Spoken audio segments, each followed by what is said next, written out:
우리가 함께 살펴볼 말씀은 창세기 32장 23에서 29절입니다. 함께 합독하겠습니다. 그들을 인도하여 시내를 건너가게 하며 그의 소유도 건너가게 하고 야곱은 홀로 남았더니 어떤 사람이 날이 새도록 야곱과 씨름하다가 자기가 야곱을 이기지 못함을 보고 그가 야곱의 허벅지 관절을 치매 야곱의 허벅지 관절이 그 사람과 씨름할 때에 어긋났더라. 그가 이르되 날이 새려하니 나로 가게 하라. 야곱이 이르되 당신이 내게 축복하지 아니하면 가게 하지 아니하겠나이다. 그 사람이 그에게 이르되 내 이름이 무엇이냐? 그가 이르되 야곱이니이다.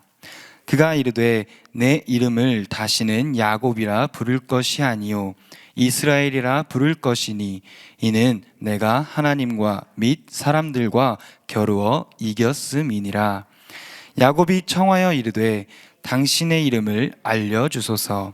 그 사람이 이르되 어찌하여 내 이름을 묻느냐 하고 거기서 야곱에게 축복한지라. 아멘.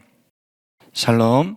이 아침 하나님의 은혜가 여러분들 가운데에 가득하게 소망합니다. 오늘 우리가 함께 나눌 말씀의 제목은 생사를 건 싸움입니다. 오늘 말씀 32장의 처음 시작은 야곱이 자신의 종들을 보냅니다. 종들을 보내는 이유는 형 에서의 마음을 알아보기 위해서이죠.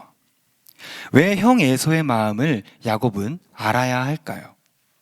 그것은 야곱이 아버지를 속이고 형 에서의 장자권을 얻은 사건으로부터 시작됩니다. 그로부터 이 순간이 오기까지 자그마치 20년이 걸립니다. 그런데 에서의 반응은 어떠했습니까? 400명의 사람을 이끌고 야곱을 만나러 오고 있습니다. 에서가 무엇 때문에 400명을 이끌고 오는지는 알 수 없습니다. 그가 호감을 가지고 오는지 아니면 자신의 감정에 분노가 차서 400명을 이끌고 오는지는 아무도 알 수 없습니다. 그런데 이 400명의 숫자, 어떻게 보면 되게 작은 숫자입니다. 하지만 이때의 400이란 숫자는 사무엘상을 비추어 볼 때 상당히 규모가 있는 숫자입니다. 그렇게 야곱은 이 400명을 거느리고 오는 이 형 에서의 마음이 좋지 않다고 생각했고 두려움에 휩싸이게 됩니다. 오늘 본문 창세기 32장 13에서 15절을 보면 형 에서를 위해서 예물들을 준비합니다. 이 예물들을 준비하는 이유는 야곱이 두렵기 때문입니다. 자신이 형 에서와 악연을 풀어야 하는데 바로 그 에서가 두렵기 때문입니다. 그런데 여러분, 우리가 기억해야 할 것이 있습니다. 그것은 현재 상황을 두려워하는 야곱에게는 하나님이 계시다라는 것입니다. 야곱은 언제나 하나님이 함께 하셨습니다. 창세기 28장 10에서 22절을 보면 베델에서의 하나님과의 대면이 이루어집니다. 이때는 야곱이 가나안 땅을 떠날 때입니다. 그런데 오늘 본문에서는 가나안 땅으로 돌아오려고 할 때 하나님과의 대면이 이루어집니다. 또한 28장 하나님과의 대면 다음에 이루어지는 것은 자신을 속이는 라반을 만나게 됩니다. 오늘 본문 속에서 하나님의 대면 다음에는 자신이 속였던 그 에서를 만나게 되죠. 즉 야곱의 이야기 흐름 가운데에 하나님께서 항상 개입하시고 전환점 역할을 하십니다. 또한 이것은 하나님이 야곱과 함께 한다는 것을 보여줍니다. 오늘 저희가 읽은 본문의 시작은 야곱이 홀로 남았습니다. 그가 홀로 남았다는 것은 야곱을 도와줄 가족도 그의 종들도 아무도 없다라는 것입니다. 이렇게 홀로 남은 야곱에게 하나님은 자신의 사자를 보냅니다. 홀로 있는 야곱에게 하나님께서 친히 찾아가 주십니다. 그런데 하나님께서 보내신 사자, 본문에서 어떤 사람과 갑자기 씨름을 합니다. 씨름이라는 이 단어를 네이버 사전에 찾아보았는데요, 어떤 대상을 극복하거나 이를 이루기 위하여 온 힘을 쏟거나 끈기 있게 달라붙음이라고 적혀 있습니다. 야곱이 이 사람과 씨름을 하는 이유가 무엇일까요? 다시 말해서 야곱이 이 누군지도 모르는 어떠한 사람과 알지도 못하는 이 사람과 씨름을 하는 이유가 무엇일까요?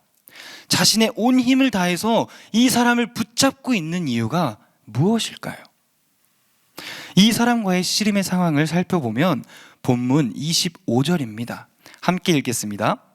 자기가 야곱을 이기지 못함을 보고 그가 야곱의 허벅지 관절을 치매 야곱의 허벅지 관절이 그 사람과 씨름할 때에 어긋났더라. 아멘. 야곱이 그 사람과의 씨름에서 이기고 있었습니다. 그때 그가 야곱의 허벅지 관절, 개역 한글에서는 이 환도뼈라고 칭하는데 이 환도뼈를 칩니다. 근데 여기서 이 치다라는 말의 히브리어 어원은 만지다, 손을 대다입니다. 이 어떤 사람은 야곱을 때린 것이 아니라 단지 만지기만 했습니다. 그런데 이 야곱의 환도뼈는 어긋나게 되죠. 여기서 어긋난다라는 것은 단지 뼈가 틀어진 것을 이야기하는 것이 아니라 이 뼈가 살을 찢고 나가서 빠져나가게 된 상태, 타율된 상태를 이야기합니다. 오늘 성경에 나오는 씨름, 여러분 씨름할 때 가장 중요한 것이 무엇인지 아십니까? 바로 공격이 아니라 버티는 것입니다. 오늘 본문 속 야곱은 어떤 사람과 씨름을 하며 버티는 것뿐만이 아니라 그 씨름을 이겨나가고 있었음을 보여줍니다. 그러나 이 어떤 사람은 야곱의 환도뼈에 손을 댐으로 말미암아 야곱이 더 이상 버티고 서 있을 수 없을 정도로 무너뜨리고 맙니다. 그런데 우리는 이 어떤 사람이 누구인지 알고 있죠. 바로 하나님이 보내신 사자입니다. 하나님께서는 야곱의 환도뼈를 위골시킨 이유는 그가 바라보고 그가 붙들어야 할 대상이 하나님이란 사실을 깨닫게 하기 위함입니다. 오늘 본문 말씀 26절입니다. 함께 읽겠습니다. 그가 이르되 날이 새려하니 나로 가게 하라. 야곱이 이르되 당신이 내게 축복하지 아니하면 가게 하지 아니하겠나이다. 아멘. 날이 새려하니 나로 가게 하라. 야곱이 환도뼈가 다친 그 상태가 얼마나 지속되었는지는 모릅니다. 그러나 오늘 성경 본문을 보면 날이 새려고 하고 있습니다. 그가 환도뼈를 다쳤음에도 불구하고 날이 셀 때까지 그 사람을 붙들고 놓지 않았다라는 것입니다. 하나님의 사자가 야곱에게 놔달라고 부탁하는 것처럼 보이지만 하나님의 사자는 야곱에게 자신을 보내달라고 부탁하는 것이 아닙니다. 야곱에게는 더 이상 견딜 수 있는 힘이 없습니다. 그 말은 하나님의 사자는 언제든지 또 얼마든지 이 야곱을 뿌리치고 나아갈 수 있는 상황입니다. 그럼에도 불구하고 굳이 야곱에게 이렇게 말씀하신 이유가 무엇일까요? 오늘 말씀을 묵상하면서 깨달은 것은 육신이 망가진 야곱이 하나님을 의지하고 있는지, 그가 끝까지 손을 놓지 않고 붙들고 있는지 시험하고자 함이 아니었을까요? 그 시험의 대답, 그리고 야곱이 누군지도 알지 못하는 이 사람을 자신의 온 힘을 다해서 붙잡고 있는 이유가 나옵니다. 바로 축복입니다. 야곱의 대답은 내가 가게 하지 아니하겠나이다입니다. 야곱은 그를 붙잡았습니다. 그리고 당신이 나에게 축복을 주지 않으면 나는 절대로 당신을 보낼 수가 없습니다 라고 결심하며 부르짖으며 그를 끝까지 붙잡고 있는 것입니다. 야곱은 자신의 상황을 누구보다 잘 알고 있었어요. 형 에서의 만남이 너무 두려웠으며 밤을 지새다가 잠도 자지 못하고 자신의 가족들 그리고 자신의 여종들을 인도하여서 야복 나루를 건너가게 하고 혼자 남아 있었습니다. 그를 도와줄 사람이 아무도 없는 그런 상황 속에서 야곱이 의지할 수 있는 것이라곤 자신의 앞에 손을 대자 환도뼈가 어긋나게 하는 능력 있는 어떤 사람뿐입니다. 야곱은 그가 하나님인 줄 알았고 하나님이 보내신 사자인 줄 알고 그가 축복을 줄 때까지 그를 놓지 않고 끝까지 붙잡으며 생사를 건 씨름을 이어나갑니다. 그런 야곱에게 하나님의 사자는 이름을 묻습니다. 내 이름이 무엇이냐? 내 이름이 무엇이냐? 하나님의 사자가 야곱의 이름을 모르지 않았을 것입니다. 그럼에도 불구하고 이름을 묻는 이유에 대해서 저는 이 물음이 야곱의 이름의 뜻에 있다고 생각을 했습니다. 야곱의 이름의 뜻은 발 뒤꿈치를 잡은 자, 속이는 자 등의 부정한 의미를 지녔습니다. 이 이름을 고백하게 함으로써 자신이 이름의 뜻대로 살아왔던 순간들을 보게 하시고 그에게 새로운 삶의 지향점과 하나님과의 새로운 관계가 회복되었음을 의미하는 이스라엘이라는 새 이름을 부여하기 위해 하나님께서는 과거의 이름을 상기시키고 고백하게 하신 것은 아닐까요? 사랑하는 성도 여러분, 여러분은 어떤 믿음의 씨름을 하고 있습니까?